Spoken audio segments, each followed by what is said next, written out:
ça, on va faire une longue lecture. On va lire Matthieu 24 et Matthieu 25. Bon, ça sera vraiment, la lecture sera vraiment très longue.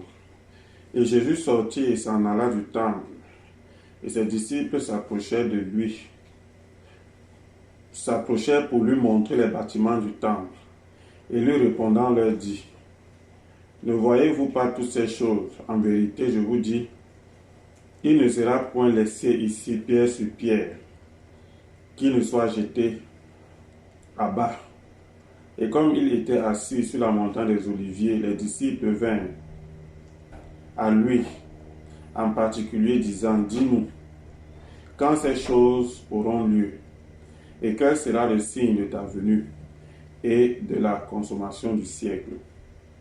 Et Jésus répondant leur dit: prenez garde que personne ne vous séduise, car plusieurs viendront en mon nom, disant: moi, je suis le Christ, et ils en séduiront plusieurs. Et vous entendrez parler de guerre et de bruit de guerre. Prenez garde que vous ne soyez troublés, car il faut que tout arrive, mais la fin n'est pas encore.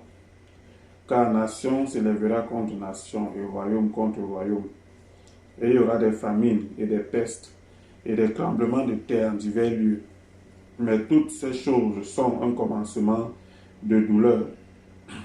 Alors ils vous livreront pour être affligés, et ils vous feront mourir, et vous serez haïs de toutes les nations à cause de mon nom.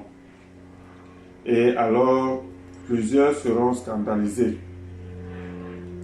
et se livreront l'un l'autre, et se haïront l'un l'autre. Et plusieurs faux prophètes s'élèveront, et en séduiront plusieurs.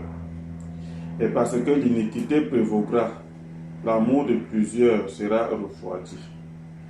Mais celui qui persévérera jusqu'à la fin sera sauvé. Et cet évangile du royaume sera prêché dans la terre habitée tout entière, en témoignage à toutes les nations. Et alors viendra la fin.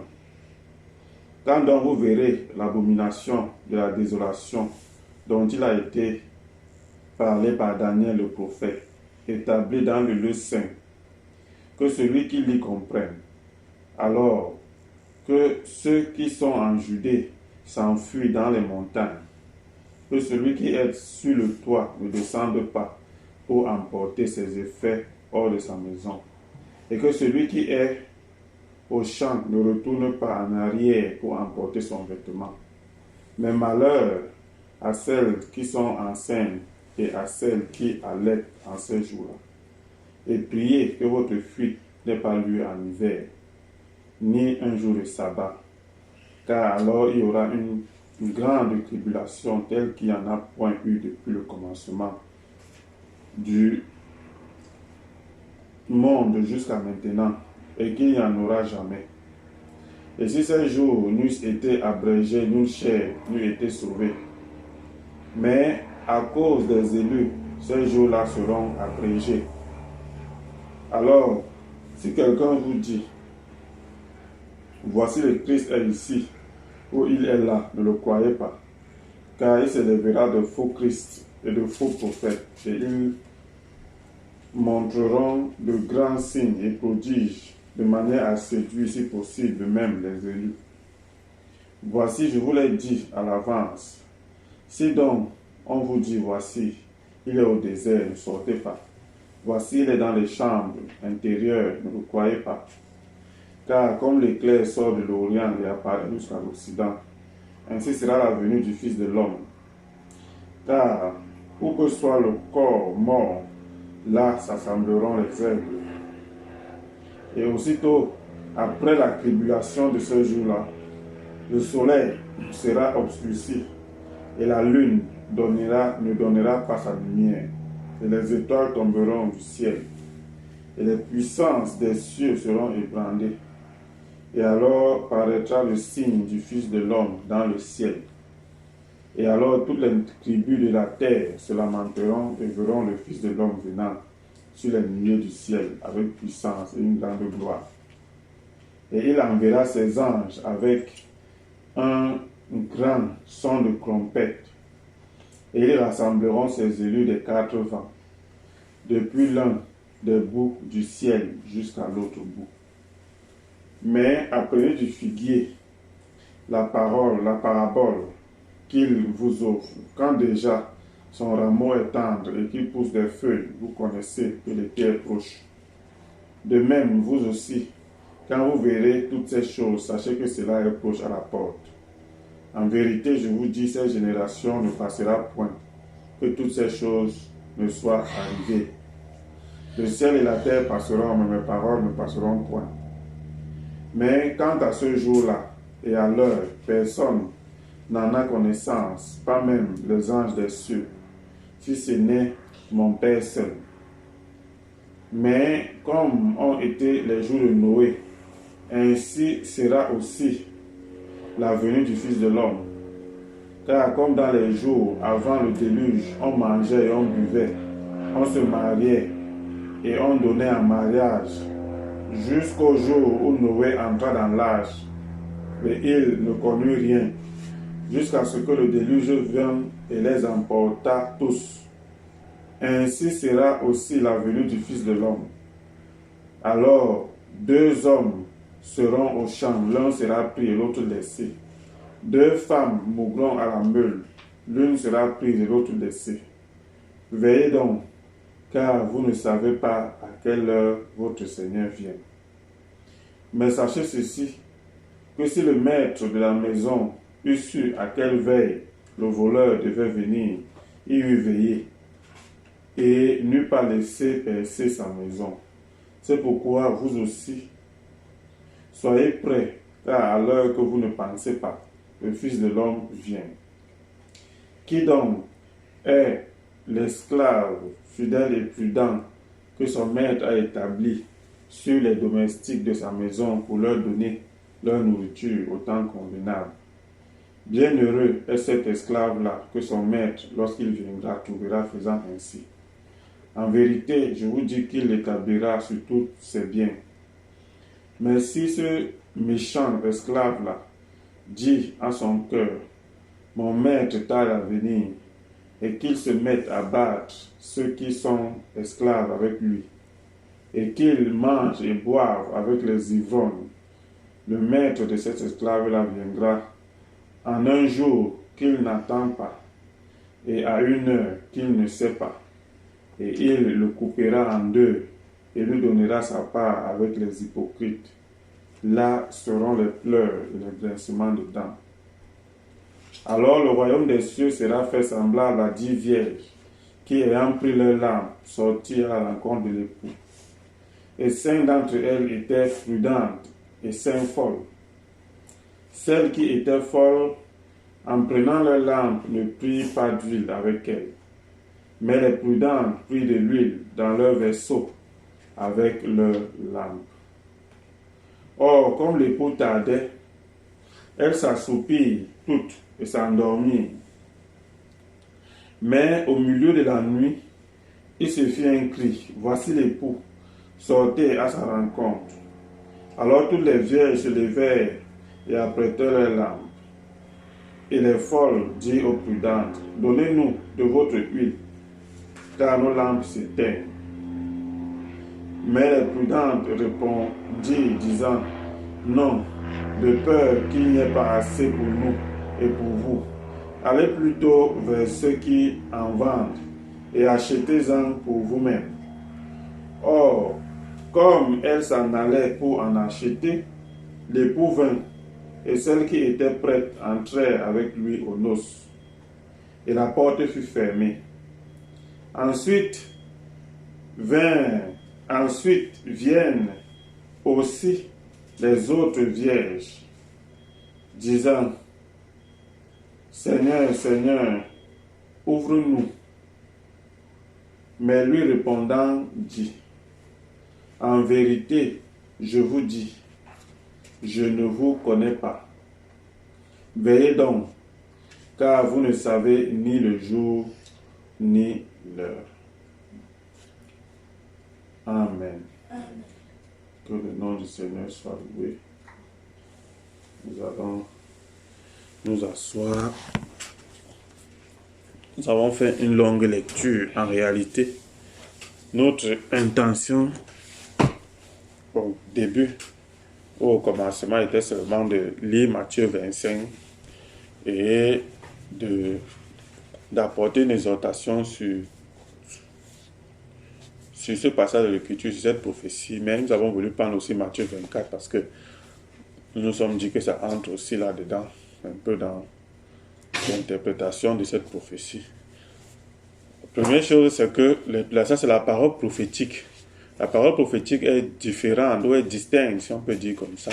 Ou c'est deux choses différentes. La parole prophétique et la doctrine, c'est deux choses différentes. La doctrine, c'est l'enseignement que Jésus nous a donné, l'enseignement de la parole, l'enseignement que la Bible nous donne.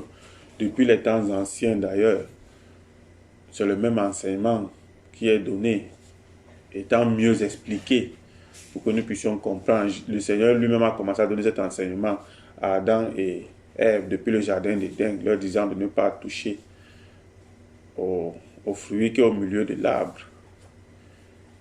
Et cet enseignement continue. Car déjà, qu'est-ce que ça signifiait de ne pas toucher? La Bible dit qu'il y avait deux arbres dans le jardin d'Éden, un arbre de vie et un arbre de mort. L'arbre de la vie et l'arbre de la connaissance du bien et du mal. Or, ces arbres, c'était les hommes.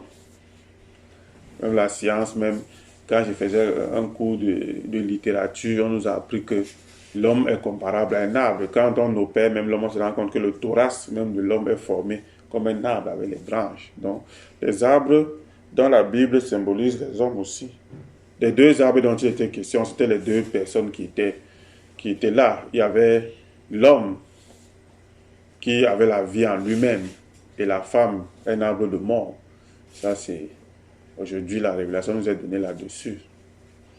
Car il n'y a pas de vie dans la femme. La vie est dans l'homme. C'est l'homme qui ensemence la femme. La femme produit seulement le corps, c'est-à-dire l'œuf. Mais celui qui féconde cet œuf-là, c'est l'homme. Donc la vie est dans l'homme, mais la vie n'est pas dans la femme. Donc, celui qui naît de la femme meurt, exactement comme les prophètes l'ont dit, comme Jacob l'a dit, l'homme naît de la femme. Il est comme une feuille qui passe, il se fane, et puis il tombe, et puis il meurt. Donc l'homme qui naît de la femme meurt. Mais celui qui naît de l'homme, qui est Christ, qui est l'arbre de vie, vit éternellement. Parce qu'en l'homme, en Christ, il y a la vie. Mais celui qui naît de la femme de l'église dénominationnelle, quand quelqu'un naît de l'église, il va mourir, il ne peut aller nulle part. C'est pour ça que les membres de l'église qu'on baptise dans les églises de différentes dénominations, catholiques, protestantes et tout ça, on dit aux gens que écrivez votre nom dans un registre que vous devenez membre. On vous baptise, devenez membre de l'église, vous êtes sauvés. Quand vous naissez de cette manière-là, c'est qu'eux, ils appellent la naissance. Quand vous naissez de cette manière-là, c'est-à-dire que vous naissez par l'église, c'est l'église qui... C'est un prêtre qui vous tape à la joue et il dit que reçoit le Saint-Esprit et toutes ces choses-là. C'est-à-dire que c'est lui qui déclare que tu es sauvé. Tous ceux qui naissent comme ça, là, comme des poussins qu'on a couvés là, comme des voitures en série, ils meurent. Celui qui tout ce que la femme symbolise, l'église symbolise la femme, je vous l'ai dit. Mais celui qui naît de Jésus-Christ, de l'homme, celui qui a la vie en lui-même, l'arbre de vie, celui qui naît de nouveau, qui naît d'eau et d'esprit, comme Jésus a dit. Alors celui-là qui a reçu la sémence de l'homme, la sémence de Jésus-Christ en lui, le Saint-Esprit, celui-là vit éternellement. Donc, je prenais ça pour dire que la doctrine ne commence pas avec Jésus quand il est venu. La doctrine commence depuis, c'est Dieu qui a commencé à donner la doctrine à Adam et à Ève dans le jardin d'Éden. Quand il a dit ne touchez pas, c'est lui qui a commencé à donner la doctrine. C'est lui qui a commencé à donner la doctrine sur le mariage. C'est lui qui a dit qui a endormi Adam pour sortir Ève de sa côte et qui les a unis. Donc toute cette doctrine-là, ce n'est pas Jésus qui a commencé. C'est une doctrine qui commence depuis le commencement. C'est d'ailleurs pour ça que nous disons toujours aux prédicateurs que quand vous prêchez, Parce que beaucoup de gens qui prêchent les fausses doctrines, qu'est-ce qu'ils font? Ils partent prendre les soi-disant enseignements de Paul, qu'ils comprennent mal, qu'ils interprètent mal, et puis ils en font des doctrines qui ne correspondent pas à l'écriture. Si tu veux faire une doctrine, commence depuis l'Ancien, il faut que ta doctrine commence depuis l'Ancien Testament jusqu'à l'Apocalypse, car c'est la même doctrine. Si tu fais quelque chose de particulier qui ne correspond pas à ce que Dieu a dit depuis le commencement, ce que les prophètes ont dit, ce que Jésus a dit, ce que ses apôtres ont répété, jusqu'à l'Apocalypse, ta doctrine est fausse. Parce que c'est la même doctrine. Dieu n'a jamais changé sa doctrine, c'est la même doctrine. Mais, ici, là, il n'est pas question de doctrine en tant que telle. Ici, il est question de la prophétie. La prophétie, c'est quoi? La prophétie, c'est le fait d'annoncer à l'avance les choses qui vont arriver. C'est ça la prophétie. Ça, c'est pas la doctrine, c'est pas un enseignement. C'est que si je dis que telle chose va arriver dans 2 jours ou dans 3 jours, c'est pas un enseignement, c'est une prophétie. Donc, les gens s'arrêtent, ils attendent que 2 jours arrivent et ils voient si la chose arrive ou ça n'arrive pas. Donc ici, c'est la parole prophétique. Or, dans la Bible de l'apôtre Pierre, qui est d'ailleurs celui à qui Dieu a donné les clés du royaume, car Jésus lui avait dit, je te donne les clés du royaume, il a dit quelque chose d'important, de très important pour nous, car l'apôtre Pierre nous a félicité l'Église en disant, vous faites bien de veiller sur la parole prophétique comme sur une lampe dans un lieu obscur. Or, une lampe dans un lieu obscur, on veille sur ça parce que c'est la seule source de lumière. Si vous mettez une lampe dans un lieu obscur, les gens veillent que la lampe ne s'éteigne pas. Si elle s'éteint, tout le monde est dans le noir. Donc, c'est une image que l'apôtre Pierre prend pour dire à l'église que vraiment, vous devez, comme vous faites là, comme je vous vois faire, que vous veillez tellement sur la prophétie pour voir comment elle va s'accomplir. Vous faites bien de veiller comme si c'était une lampe dans un lieu obscur. C'est-à-dire que vous veillez vraiment là-dessus. Comme une femme veille sur son bébé qui vient de naître. Pourquoi c'est important? Parce que ces choses qui ont été annoncées à l'avance par les prophètes, par Jésus, par Dieu, ainsi de suite, par la Bible, toutes les prophéties dans la Bible, elles s'accomplissent chacune en son temps.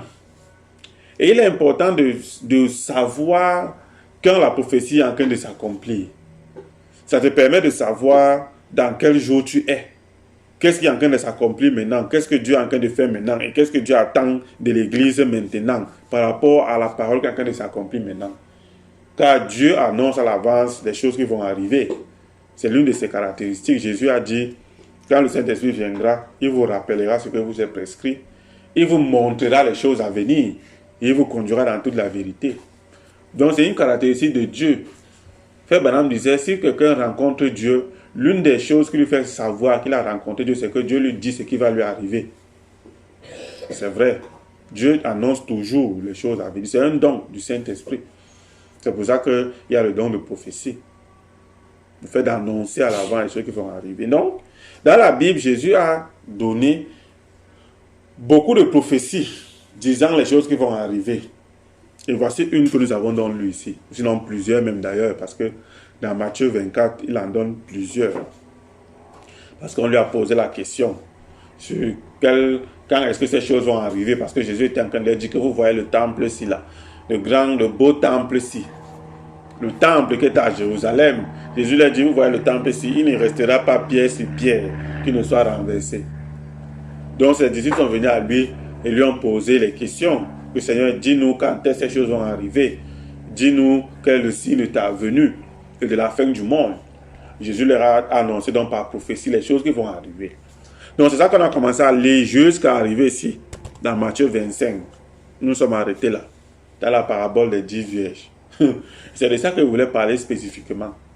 Et je disais donc que, dans mon propos liminaire tout à l'heure, que la doctrine, nous pouvons en parler parce que nous sommes, du moment où nous sommes enseignés dans la doctrine, nous sommes capables de répéter la doctrine. Nous sommes capables d'être attachés à la vraie parole telle qu'elle a été enseignée, afin d'être capables d'exhorter selon la sainte doctrine. Ça, tout le monde qui a enseigné peut faire ça. Mais en ce qui concerne la parole prophétique, la prophétie, c'est comme quand on était à l'école, on avait un livre de mathématiques, il était écrit à la première page que nul n'entre ici s'il est mathématicien. C'est comme ça la prophétie. Nul n'entre dans la prophétie s'il n'est prophète. Mais ce qu'on se rend compte aujourd'hui, c'est qu'il y a des gens qui, soi-disant, ils s'auto-déclarent docteurs, ou bien ils ont été déclarés docteurs dans leur dénomination parce qu'ils ont passé les diplômes théologiques dans leur théologie, et puis on a fait d'eux des docteurs. Ils ont fait des doctorats en théologie, et puis ils sont docteurs. Puis ils se permettent d'entrer dans la parole prophétique jusqu'à entrer dans l'Apocalypse. Et la conséquence, c'est quoi? C'est qu'ils racontent leur propre théorie, qui n'ont rien à voir avec ce que Dieu est en train de dire, la pensée de Christ quand il disait ces prophéties-là. Parce que dans la prophétie, il faut être prophète pour entrer dans la prophétie. Frère Branham disait que dans la Bible, on a vu que même pour interpréter un songe ou une vision, ce sont les prophètes qui le faisaient. Et pour que le prophète le fasse, il fallait que Dieu lui montre la même vision ou le même songe. Et alors il pouvait avoir l'interprétation. On a plusieurs exemples. Par exemple, Joseph était prophète. Lorsque il est arrivé devant Pharaon et que Pharaon avait vu ses rêves où Dieu lui montrait comment est-ce que des épis minces et des épis grasses et les minces ont dévoré les grasses et comment est-ce que les vaches maigres ont dévoré les grasses. On a amené Joseph pour interpréter. Joseph a d'abord répété à Pharaon son rêve jusqu'à lui donner les détails que Pharaon avait oubliés. Et Pharaon a confirmé que c'est vrai ce que tu dis. Et alors, il a donné l'interprétation à Pharaon. Il a dit, c'est cette année d'abondance qui vont d'abord venir. Il y aura beaucoup de greniers. Les récoltes seront très abondantes. Mais ensuite, il y aura cette année aussi de sécheresse. Et il n'y aura rien partout. C'est ce que ton rêve signifie. Alors, Pharaon pouvait le croire. Pourquoi? Parce qu'il avait d'abord répéter à Pharaon son rêve, jusqu'à répéter même les détails que Pharaon lui avait oubliés. Donc si quelqu'un vient, tu dis que voilà ce que j'ai rêvé, lui te dit que attends, je vais te raconter ton rêve. Lui te raconte ça même jusqu'à ce que même ce que toi tu avais oublié. Mais tu comprends que son interprétation est vraie, puisqu'il connaît même ton rêve même plus que toi-même. C'est-à-dire qu'il a vu le même rêve que toi. Dieu le lui a montré, Dieu lui a donné l'interprétation. Donc c'est comme ça à la réalité. Donc la première chose que je voulais d'abord dire, c'est que nous ne devons pas entrer dans la parole prophétique si nous ne sommes pas prophètes. Si les gens respectaient ces choses-là, ils ne mettraient pas le désordre dans la maison de Dieu. Tu n'es pas prophète, laisse ça. Ce n'est pas la seule chose à prêcher. Tu peux évangéliser, tu peux exhorter selon la saine doctrine, mais tu n'es pas obligé d'aller commenter la parole prophétique quand tu n'es pas prophète. Non, il faut laisser ça. Ce n'est pas pour toi. Ça, c'est d'abord ça, la première chose. Il faut être prophète. Alors les gens me diront que mais les apôtres qui ont commenté les paroles prophétiques, qui ont même prophétisé eux-mêmes. Mais c'est normal. L'apostolat est le ministère le plus élevé. L'apostolat est le ministère le plus élevé. Il est plus élevé que le prophète. C'est l'apôtre Paul qui a dit dans Éphésiens 4 que Dieu a d'abord appelé premièrement les apôtres, ensuite les prophètes, ensuite les docteurs, ensuite les évangélistes et les pasteurs. Donc l'apostolat est le ministère le plus élevé. La Bible dit, l'apôtre Paul dit que Dieu révèle sa parole à ses apôtres et à ses prophètes. Donc l'apôtre est plus élevé que le prophète. Donc un apôtre, c'est normal qu'il a dans la parole prophétique. Un prophète, c'est normal qu'il a dans la parole prophétique. Mais si tu es seulement un enseignant de la doctrine, un docteur ou un évangéliste qui doit évangéliser pour dire aux gens de donner leur vie à Christ, ou bien un pasteur qui doit encadrer le troupeau, tu ne peux pas, à partir de là, aller t'aventurer dans la parole prophétique.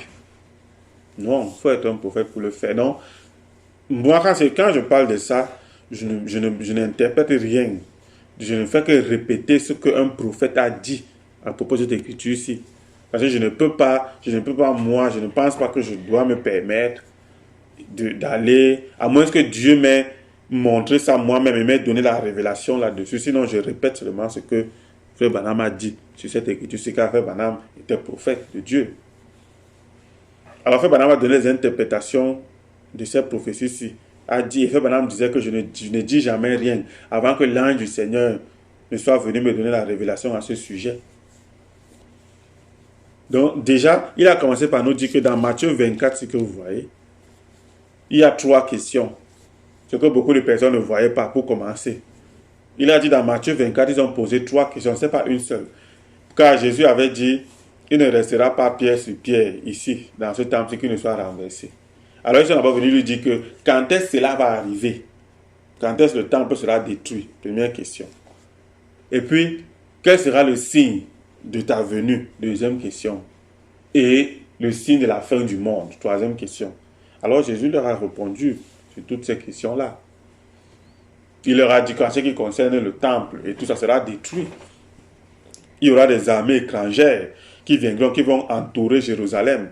Et lorsque vous verrez ça, tel que ça a été annoncé par le prophète Daniel, lorsque vous verrez l'abomination établie en lieu saint, alors que celui qui lit comprenne. Ne restez pas là, à ce moment-là, fuyez. Et priez même Dieu pour que votre fille ne soit pas en hiver ou un jour de sabbat. Fuyez. Et des années plus tard, c'est arrivé. Or, Jésus leur avait dit que ces choses arriveront.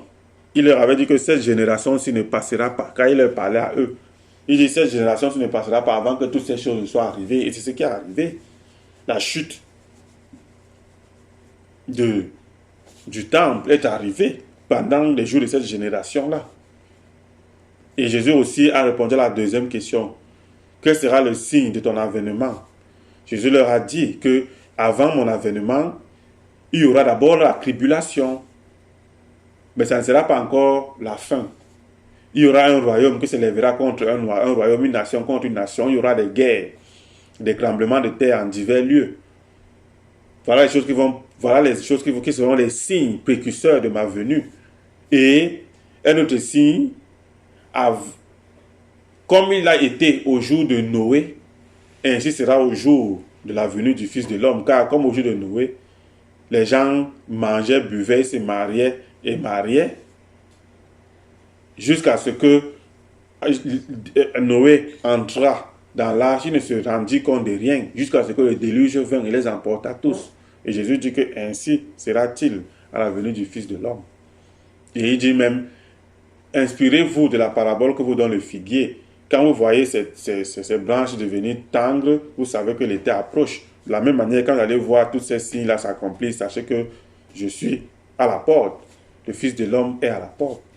Il a répondu à la deuxième question. Et aujourd'hui, on peut voir tous ces signes, comment ils s'accomplissent, tout ce que Jésus a dit. Les nations qui se lèvent contre les nations, des famines en divers lieux. Mais nous voyons comment, de la même manière qu'au jour de Noé, Dieu avait envoyé la parole à un prophète, Noé, car Noé était un prophète. Pourquoi? Parce qu'il avait dit ce qui va arriver à l'avance. Il leur avait dit qu'il va pleuvoir. Et ça prophétisé. Donc Noé était prophète. Dieu lui avait dit que, avertit aux gens que la pluie va venir et que les gens se repentent de leurs mauvaises œuvres. Car en ce temps-là, le monde était arrivé à une telle méchanceté que Dieu a dit non, je ne peux pas supporter ça, il faut détruire ces gens. Et c'est la même chose qu'aujourd'hui, le monde est en train d'arriver à une telle méchanceté que le jugement de Dieu est suspendu. Donc je disais que Dieu a dit de la même manière que comme c'est arrivé au jour de Noé, c'est comme ça que ça va arriver au jour du Fils de l'homme. Donc au jour de Noé, il y avait quoi? Un prophète, Noé, qui disait aux gens que repentez-vous parce que le jugement de Dieu à la porte, il va détruire le monde par l'eau. Il va envoyer la pluie, le déluge, il va détruire le monde. Mais quand il se passait, les gens se moquaient de lui. Que Dieu chauffe, tu racontes quoi? Quelle pluie va venir engloutir les gens? Tu es fou. Et Noé a bâti l'arche, comme Dieu lui avait dit de faire. Et il n'y a que 8 personnes qui furent sauvées, Noé et sa famille. Et Dieu lui a dit, prends par deux les différents animaux, mâles et femelles, et fais-les entrer dans l'arche, avec ceux qui se repentiront et qui accepteront la voie du salut que j'ai pourvu, c'est-à-dire l'arche. Entre avec ceux qui accepteront. Les gens ont refusé, il n'y a que sa famille qui a cru. Les gens ont refusé son message. Et Jésus a dit ici là que, voilà ainsi, il y aura, comme il a été au jour de Noé, c'est comme ça qu'il sera en ce jour. Au jour de la venue du Fils de l'homme. Donc les gens qui nient qu'un prophète n'est pas annoncé à la fin des temps? Comment ils peuvent nier alors que Jésus est en train de dire ici qu'il y aura un prophète comme Noé qui sera là pour dire aux gens que répentez-vous parce que le jugement est à la porte. Mais les gens vont rire. Et c'est ce qui arrive maintenant. Dieu a envoyé un prophète, exactement comme Jésus leur avait dit ici, répondant à leur deuxième question, quel sera le signe de ta venue? Il a dit, il y aura des guerres, des tremblements de temps, des tremblements de terre autant pour moi, des famines en divers lieux. Mais je vous donne un signe important, il sera au jour de la venue du Fils de l'homme comme au jour de Noé. Je vais envoyer un prophète pour avertir les gens, pour qu'ils se répandent, mais ils vont rire, jusqu'à ce que ceux qui seront sauvés, la petite minorité qui sera sauvée, va entrer dans l'âge, dans la voie pourvue par Dieu pour le salut. Mais la masse va s'en moquer jusqu'à ce que le déluge viendra et les emportera. C'est-à-dire le jugement qui viendra et les emportera tous. Et c'est ça qui se passe aujourd'hui. Dieu, tel qu'il avait promis par les prophètes, a envoyé ce prophète. Ce prophète est venu et il a dit aux gens que, et surtout aux églises premièrement et au monde, il a dit aux églises que ce que vous faites là, vous ne serez pas sauvés, vous ne serez pas protégés du jugement qui vient. Si vous n'entrez pas en Christ, Christ est l'âge que Dieu a mis en place maintenant dans la nouvelle alliance, dans le Nouveau Testament, car ici, parlant de Noé, c'était avant. Mais maintenant, notre âge, c'est Dieu. La Bible même dit que le nom de l'Éternel est une tour forte dans laquelle le juste se réfugie. Alors, il est venu, ce prophète, humblement, comme tous les prophètes de Dieu, comme Jésus lui-même est venu, humblement sur la terre, dans une famille pauvre. Toujours, c'est comme ça que Dieu fait. Jésus lui-même est venu comment? Dans une famille pauvre. Et il s'est élevé doucement. Et il a dit aux gens, faites attention, le jugement de ce monde-ci est déjà à la porte. Et Dieu m'a envoyé pour dire aux gens que répentez-vous, entrez vraiment en Christ, en commençant par les églises. Église pentecôtiste, en commençant par vous, car c'est le dernier réveil, quand William Aaron Branham a été envoyé par Dieu sur la terre. Il leur a dit qu'en commençant par vous, vous dites aux gens que parler en langue, c'est ça qui garantit leur salut. Vous mentez. Même si vous parlez en langue, si vous ne changez pas, si vous ne vous repentez pas, si vous ne changez pas votre manière de vivre, si vous n'entrez pas en Jésus-Christ, il faut que votre vie témoigne que vous êtes sauvé. Si vous ne parvenez pas à aimer vos ennemis, si vous ne parvenez pas à vivre une vie digne de l'évangile, dans la sanctification, dans la sainteté, vous n'êtes pas sauvé, même si vous parlez en langue. Le seul refuge de Dieu pour ce temps-ci, c'est d'entrer en Jésus-Christ par le baptême du Saint-Esprit, en vrai. Ce n'est que là que vous serez protégés même non plus du déluge d'eau, mais du déluge de feu qui vient sur la terre. Car les prophètes ont annoncé, le prophète Malachie et tous les autres prophètes d'ailleurs, et même les apôtres, l'apôtre Pierre en a parlé, l'apôtre Pierre a dit, ce monde, ce système mondain est gardé et réservé pour le feu. Avant ça, les prophètes tels que Malachie a dit que le jour vient, le jour du Seigneur vient brûlant comme un four. Il brûlera tous les méchants. Donc, Frère Branham n'inventait pas. Frère Branham a seulement dit que ce déluge de feu est déjà à la porte. Et donc, entrer en Christ. Les gens se sont moqués. Les pentecôtistes ont ri. On dit que Jésus sort d'où? Il a continué. Il a dit aux autres la même chose. Il a dit aux adventistes que vous dites aux gens que respectez le sabbat, c'est-à-dire respectez le jour du samedi. C'est ça le sabbat de Jésus. C'est là que vous êtes dans le repos de Dieu. Vous mentez. Le sabbat s'accomplit en Jésus-Christ. Jésus-Christ lui-même a dit que je suis le sabbat. Je suis maître du sabbat. C'est ce que Jésus a dit. Alors il leur a dit, ne faites pas ça. Parce que vous faites déjà des efforts, vous venez à l'église, vous faites ceci. Ne vous réfugiez pas sur une chose comme le samedi. Comme il avait déjà dit au pentecôtiste, que ne vous réfugiez pas sur une chose comme le parler en langue. Ça ne va pas vous garantir le salut. Ne vous réfugiez pas là-dessus. Oh, les adventistes ont ri. Tu racontes quoi? Nous, on respecte le samedi. Le samedi, c'est le sabbat de Dieu. Continuez. Il a avancé. Il a dit aux protestants que ce que vous faites là, ce n'est pas juste.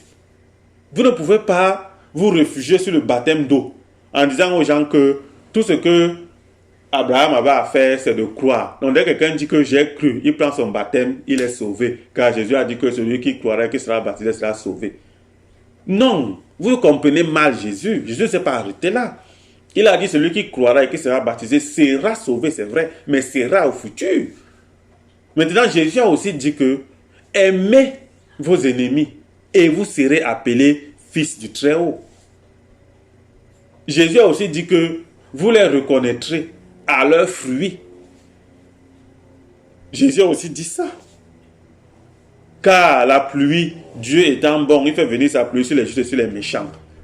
Mais vous reconnaîtrez les fils de Dieu à leurs fruits. Or, l'apôtre Paul dit que les fruits de l'esprit, c'est quoi? C'est la paix, c'est l'amour, c'est la joie, c'est la longanimité. Donc si tu ne vois pas ces fruits, si l'esprit en toi, sa vie va se manifester au travers de toi, tu vas voir ses fruits. Tu vas voir que il te donne la sainteté, il te donne la joie, il te donne l'amour. Tu vas aimer tes frères, aimer tes ennemis, prier pour les autres. Il va te donner une vie sainte. Mais si tu te rends compte que ta vie ne témoigne pas que tu es chrétien, même si tu as pris ton baptême, tu n'es pas encore sauvé, mon frère. Ne vous réfugiez pas, c'est une chose comme le baptême d'eau. Réfugiez-vous en Jésus-Christ. Oh, ils ont ri.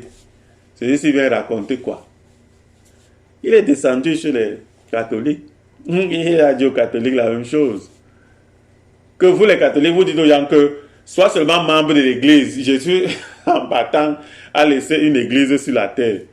Sois seulement membre de cette église. Dès que tu es membre de l'église, tu es sauvé. Ce prophète-là leur a dit que vous mentez. Être membre d'une organisation ne vous garantit pas le salut.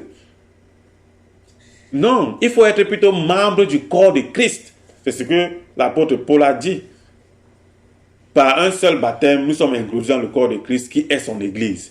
Soit vous dites que Saint Paul est un vrai apôtre et vous croyez ce qu'il a dit. Soit vous dites que Saint Paul n'est pas un vrai apôtre et vous ne croyez pas. Mais vous ne pouvez pas dire que dans vos églises catholiques, vous dites que Saint Paul était un saint de Dieu. Mais en même temps, vous ne voulez pas accepter ce qu'il a dit. Lui, il a dit que le fait de s'inscrire dans une église ne vous sauve pas. Il faut entrer dans l'église de Dieu qui est le corps de Christ par le baptême du Saint-Esprit pour avoir la garantie du salut. Car, dit l'apôtre Paul, c'est vrai qu'Abraham a cru et cela lui a été imputé à justice. Mais seulement, Abraham a eu la circoncision comme sceau de son salut. Donc, il faut avoir le sceau. Or, le même apôtre Paul dit que le baptême du Saint-Esprit représente notre sceau, le sceau de notre salut. Ils ont ri. Non, tu racontes quoi? Nous sommes l'église de Jésus, que Jésus a laissé sur la terre. Nous, on a construit Rome. Et Rome est même construit sur la tombe de Pierre. Mensonge. Pierre n'a jamais été à Rome. Donc, si quelqu'un entre dans notre organisation, il est sauvé. Le bonhomme dit, ok. Donc, voilà ce qui se passe. Exactement comme Jésus avait dit. Un prophète comme Noé sera là pour avertir les gens. Mais ils vont rire. Et il n'y a qu'une minorité qui va accepter et qui va entrer dans le salut de Dieu, dans l'âge de Dieu qui est Jésus-Christ, le Saint-Esprit, car Jésus-Christ a dit, le monde ne me verra plus, mais vous me verrez, parce que je serai en vous et même en vous. Et Paul a dit, si l'Esprit là, le Saint-Esprit qui a ressuscité Christ entre les morts habite en vous, il va vous ressusciter pareillement et vous serez sauvés. Ils ne veulent pas, ils mettent plutôt les croix sur les tombes des gens et ils pensent que le fait de mettre une croix sur une tombe garantit à celui-là la résurrection. C'est faux. Ce qui vous garantit la résurrection, comme à un arbre, ce qui garantit à un arbre la résurrection, c'est que si l'arbre est la sève, si l'arbre est la vie en elle-même, même si vous coupez l'arbre, tant que la sève est dans les racines, l'arbre va repousser. Mais si l'arbre n'a pas de vie, l'arbre, vous coupez l'arbre, il va mourir. C'est tout. C'est exactement comme ça que l'homme est comparable à un arbre.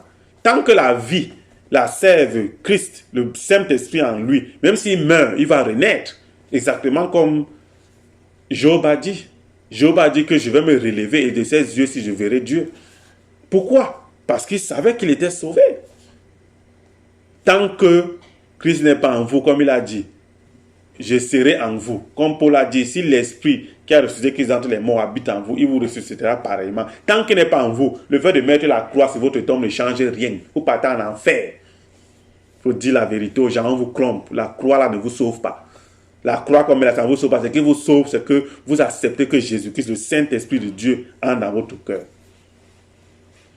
Donc, voilà, il a répondu à la deuxième question. Et puis la troisième question, c'était que, quel est le signe de la fin du monde? Et Jésus leur a dit que l'un des signes de la fin du monde, c'est la grande persécution. Il y aura une grande persécution qui viendra.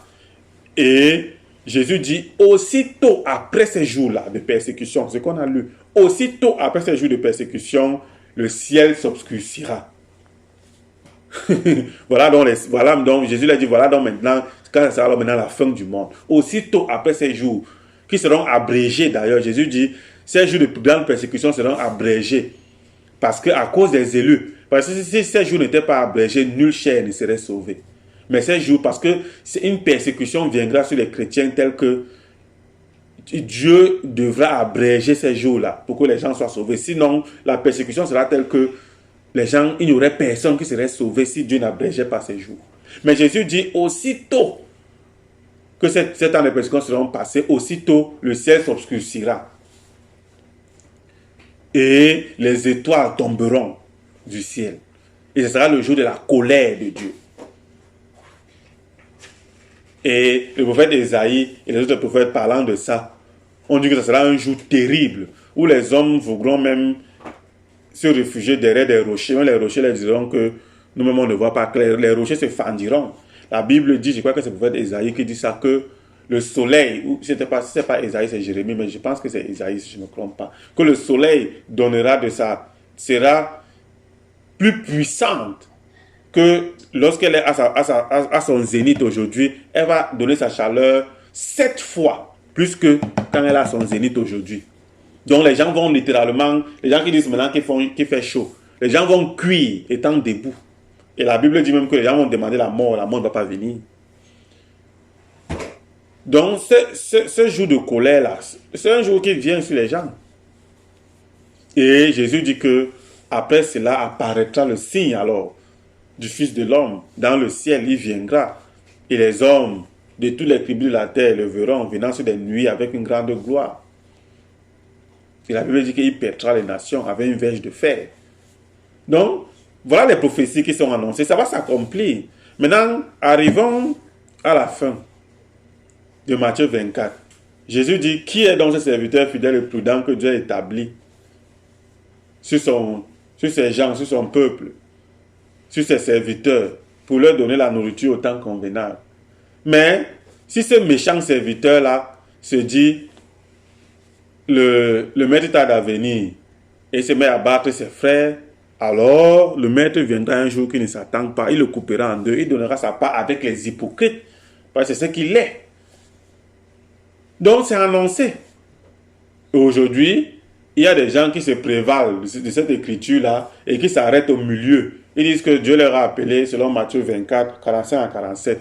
Mais il ne veut pas reconnaître que Dieu, lui, l'a continué. Il a continué autant pour moi. Ce sont des séducteurs. C'est des séducteurs, c'est des menteurs. Dieu a continué. Et il a dit ce qu'ils seront. S'ils étaient des bons serviteurs, alors Dieu les trouverait en train de faire ainsi. Et Dieu les récompenserait. Mais si ce serviteur-là est méchant, comme Jésus a dit, alors Dieu viendra le jour qui ne s'attend pas, donnera sa part avec les hypocrites. Ça aussi c'est annoncé. Maintenant on arrive à Matthieu 25 maintenant. Là où je voulais qu'on arrive. Qu'est-ce que Frère Branham dit au sujet de Matthieu 25? Frère Branham dit, Matthieu 25 est en train de s'accomplir maintenant. Car Matthieu 25, Jésus dit, alors le royaume de Dieu sera comparable à 10 vierges. 5 étaient prudentes et avaient pris avec elles la réserve d'huile, pendant que 5 autres étaient folles et n'avaient pas considéré cette prudence de prendre la réserve d'huile avec soi. Et toutes les 10 attendaient l'époux. Mais comme l'époux tardait à venir, toutes les 10 se sont endormies. Seulement ceux qui avaient été prudents avaient pris la réserve d'huile, alors que les autres n'avaient pas pris la réserve d'huile. Et Frère Branham dit, la réserve d'huile dont il est question, c'est le baptême du Saint-Esprit. Moi, je ne fais que répéter maintenant le prophète. Je ne peux pas commenter une prophétie. Je dis ce qu'un prophète a dit. Parce que c'est un prophète qui peut entrer dans la parole prophétique. Il dit Car l'huile dans la Bible a toujours symbolisé, de tous les temps, l'huile a toujours symbolisé le Saint-Esprit. Dans la Bible, dans l'Ancien Testament, lorsqu'on devait peut-être oindre un roi, on loignait d'huile avant de mettre la couronne sur lui. Il y avait ce qu'on appelait l'onction d'huile. Cela représentait, cela a commencé même aussi avec Aaron. On a versé l'huile sur la tête.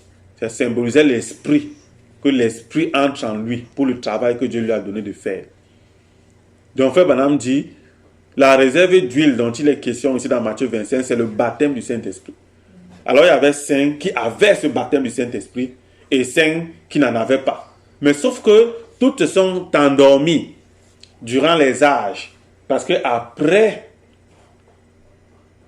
que l'Église a été mise en place par les apôtres, quand les apôtres sont morts, alors Satan s'est accaparé de l'Église et voyant que beaucoup de gens croyaient, Satan s'est accaparé de cette affaire et en a formé une grande dénomination. Et on a mis les vrais croyants à côté. On a pris des païens qu'on a introduits dedans et on les a mis des soutanes. On a fait des prêtres, des évêques, des archevêques et des papes. Comme nous pouvons le voir jusqu'à aujourd'hui. Donc, la parole de Dieu a été retirée aux enfants de Dieu. On a même interdit la Bible. Pour ceux qui lisent l'histoire, ils savent que dans les siècles passés, la Bible était même interdite. Il était interdit aux gens de lire la Bible. Seul le clergé avait le droit de lire la Bible. Donc, toutes les vierges, y compris celles qui avaient le Saint-Esprit, le baptême du Saint-Esprit, car depuis que le Saint-Esprit est descendu le jour de la Pentecôte, il n'est plus jamais remonté au ciel. Il y en a qui disent aujourd'hui qu'ils attendent que le Saint-Esprit descende du ciel. Mais ils ne comprennent rien à l'Écriture. Le Saint-Esprit, depuis qu'il est descendu dans l'Église, le Saint-Esprit est dans son Église. Jésus a dit, je serai avec vous. Je serai non seulement avec vous, mais même en vous. Et je serai avec vous jusqu'à la consommation du siècle, jusqu'à la consommation des temps. Jésus n'a jamais laissé son Église. Le Saint-Esprit est toujours dans son Église. Depuis qu'il est descendu, il est dans son Église. Il n'est jamais remonté au ciel.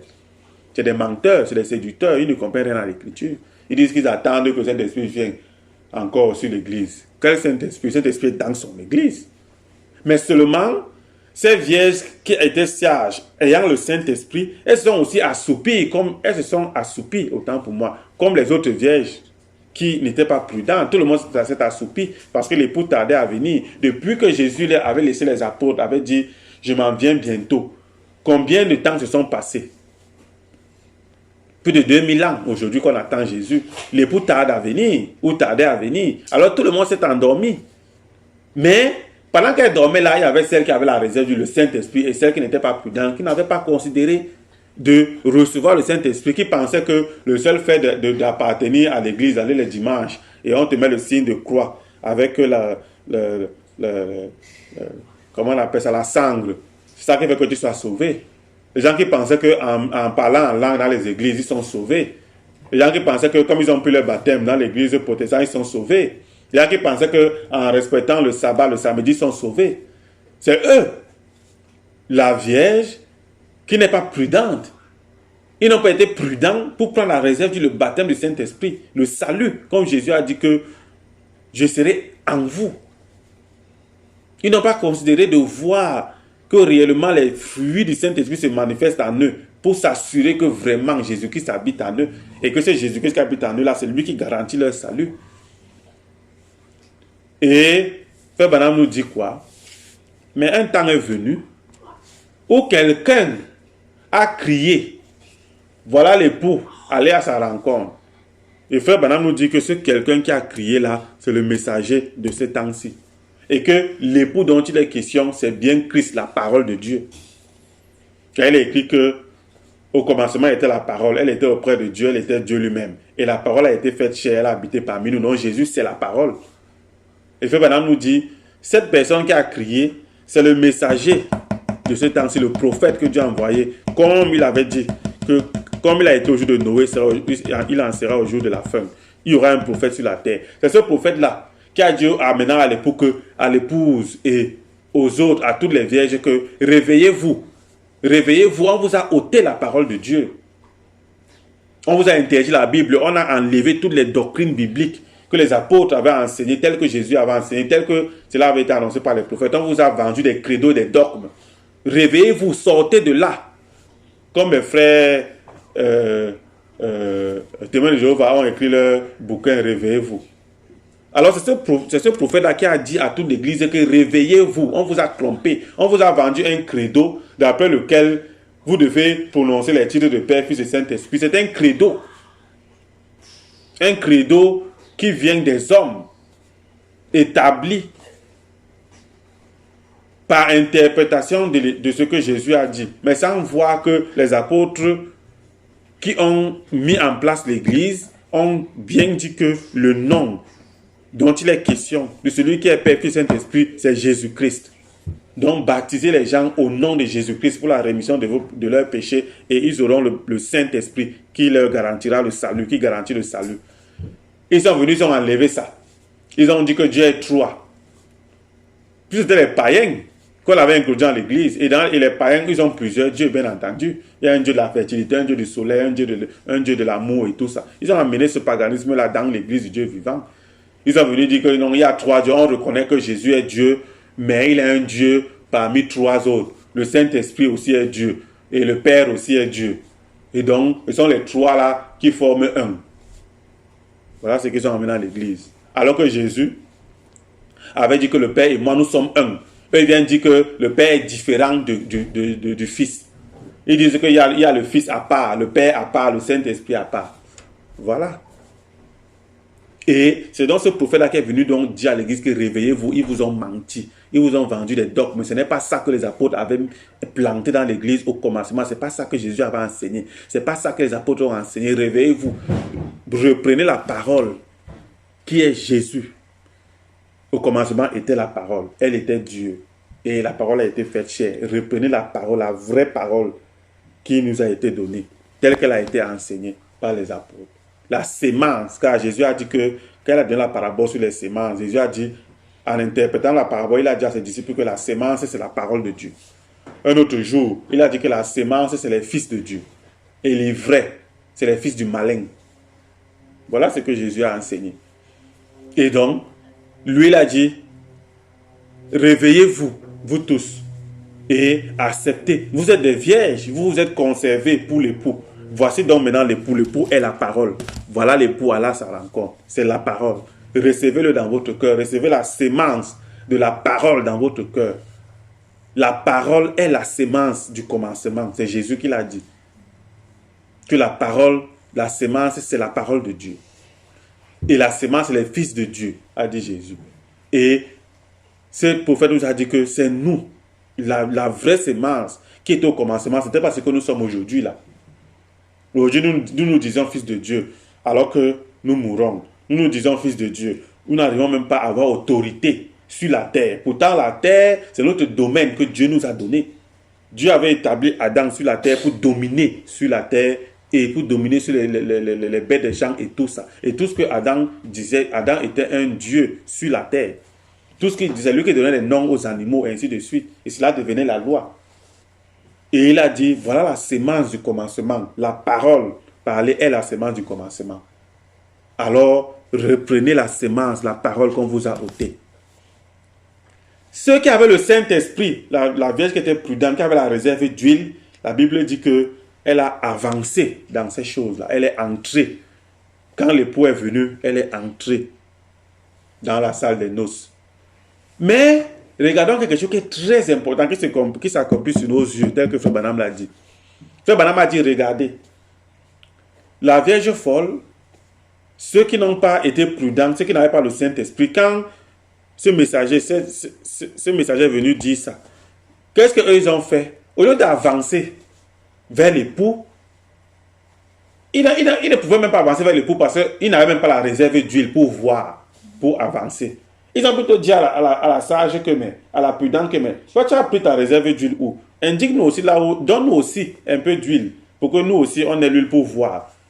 La sage leur a dit que non, allez plutôt vers ceux qui en vendent, achetez pour vous. Et c'est ce que Frère Branham dit que regardez comment aujourd'hui, ils sont toutes, même les dénominations qui avant disaient que les miracles n'existent pas. Regardez comment aujourd'hui, eux tous courent après les miracles. Madame dit, et ça va s'accentuer. Et c'est ce que nous vivons aujourd'hui. Regardez comment on leur vend les miracles. Les gens courent après les miracles. Regardez comment toutes les dénominations aujourd'hui, on ne prêche que les miracles. Et on leur vend ça. Exactement comme c'est écrit. Allez vers ceux qui en vendent. Pendant qu'ils partaient acheter. Aujourd'hui, qu'est-ce qu'on fait? On leur vend le miracle de 100 000, le miracle de 200 000, ainsi de suite. On vend les miracles. On ne prêche dans leurs églises que la prospérité. Il faut s'aimer. Il faut donner la dîme pour que Dieu multiplie. Quand tu donnes l'argent à l'église, Dieu te bénit. Il donne les enfants, il fait comme ça. Il y a les miracles. Le Saint-Esprit fait les miracles. Ce n'est que ça qui parle. Même les catholiques, allez voir comment les mouvements charismatiques ont pris l'ampleur dans les mouvements catholiques aujourd'hui. Tout le monde cherche le Saint-Esprit. Exactement comme c'est écrit. Mais la Bible dit, pendant qu'ils partaient, et il y a des commerçants du Saint-Esprit aujourd'hui. Ils sont pleins versés. Les commerçants du Saint-Esprit. Il faut les voir, il faut voir leurs affiches. Ils apparaissent dans les affiches en costard. Et généralement avec leurs femmes. On dessine des voitures derrière eux. Et comment Dieu bénit. Ils apparaissent en costard. Ils vendent le Saint-Esprit, soi-disant. Les commerçants. Mais pendant ce temps, nous a dit le prophète de notre jour. Il a dit pendant qu'eux vont faire ça, la Vierge sage, qui avait elle déjà, parce que pour la Vierge sage, pendant que c'est aujourd'hui qu'eux découvrent les miracles. Mais la Vierge sage a les miracles depuis. La Bible dit qu'elle avait déjà la réserve d'huile.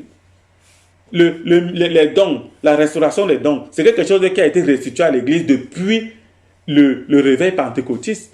L'église a les dons depuis. C'est aujourd'hui qu'eux découvrent les dons. Nous, on a les dons depuis. Nous, on connaît que les miracles sont divins depuis longtemps. C'est aujourd'hui qu'ils viennent découvrir ça. Pendant qu'eux découvrent ça, c'est là où nous, on est en train d'avancer maintenant la parole parlée elle-même. L'adoption, la sémence. Nous sommes en train de rentrer à la vraie parole qui a été prêchée par les apôtres. Voilà, c'est ce que je voulais dire, mes frères, mes bien-aimés frères. Voilà l'interprétation de la prophétie telle qu'elle a été donnée par un prophète de Dieu. Arrêtez les grimaces que vous faites là. Vous n'avez aucun mandat, aucune possibilité de venir prêcher Matthieu 25. Vous-même, vous vous autodéclarez docteur, vous vous autodéclarez des pasteurs et tout ça. Par quelle autorité vous venez prêcher Matthieu 25? Vous ne connaissez absolument rien. Et tout ce que vous racontez est faux. Il n'y a qu'un prophète qui peut entrer dans la parole prophétique. Et voilà ce que le prophète a dit. Et nous voyons que c'est clair, ça s'accomplit devant nous. Et celui qui a des yeux pour voir tel que nous l'avons répété, comme le prophète l'a dit, tout le monde voit que l'interprétation du prophète est vraie. Ça s'accomplit net devant nous aujourd'hui. Donc arrêtez de tromper les gens que c'est ceux qui vont dans votre dénomination qui sont la Vierge sage. Vous mentez. La Vierge sage, c'est celle qui a le baptême du Saint-Esprit et qui est maintenant en train d'entrer dans la parole parlée elle-même. La sémence elle-même, qui est la parole de Dieu, qui est en train de rentrer à la sémence que Jésus a dit que la sémence, c'est le Fils de Dieu. Nous rentrons au Fils de Dieu que nous étions au commencement. L'apôtre Paul a dit que le baptême du Saint-Esprit, c'est bien. Mais vous devez avancer dans l'adoption. Et même vous devez posséder l'immortalité, comme nous étions au commencement. Voilà ce que Paul a enseigné. Arrêtez de mentir aux gens. Donc, c'est ce que nous voulions dire ce matin, par la grâce de Dieu, afin que tout le monde entier entende ça. Que ceux qui sont de Dieu, comme Moïse a dit, quand il est descendu, il a trouvé que le peuple avait fait un veau en fonte pour l'idolâtrer. Quand Moïse a dit que ceux qui sont de Dieu viennent à côté de moi, derrière moi. Que ceux qui sont de l'Éternel viennent avec moi et que ceux qui ne sont pas restent de l'autre côté. Et il y a eu séparation. Ah oui, c'est comme ça. Et donc aujourd'hui là, il doit y avoir une nette séparation. Que ceux qui sont prudents, sages, qu'ils suivent l'Éternel. Et que ceux qui veulent rester dans la folie, qui veulent continuer à se faire escroquer dans les églises enrichissant ces marchands d'illusions là, ces marchands du Saint-Esprit là. Allez voir comment ils sont riches. Aujourd'hui, les pasteurs, soi-disant, sont classés parmi les plus riches du monde. Ils ont des églises, ils vivent de la naïveté des autres. Ils ont des églises de 10 000 personnes. et s'enrichissent sur le dos de gens qui courent derrière, qui cherchent à acheter les miracles. Si vous voulez continuer à vous faire voler, continuez, mais Dieu vous aura averti. Comme Jésus a dit, il en sera à la fin, comme au jour de Noé. Dieu avertit toujours. Dieu a toujours un Noé sur la terre qui va dire aux gens que faites attention, repentez-vous. Mais il y a toujours les gens qui vont rire et qui vont continuer la bêtise jusqu'à ce que le jugement vienne les engloutir dans la bêtise. C'est ça. Que le nom de Dieu soit loué.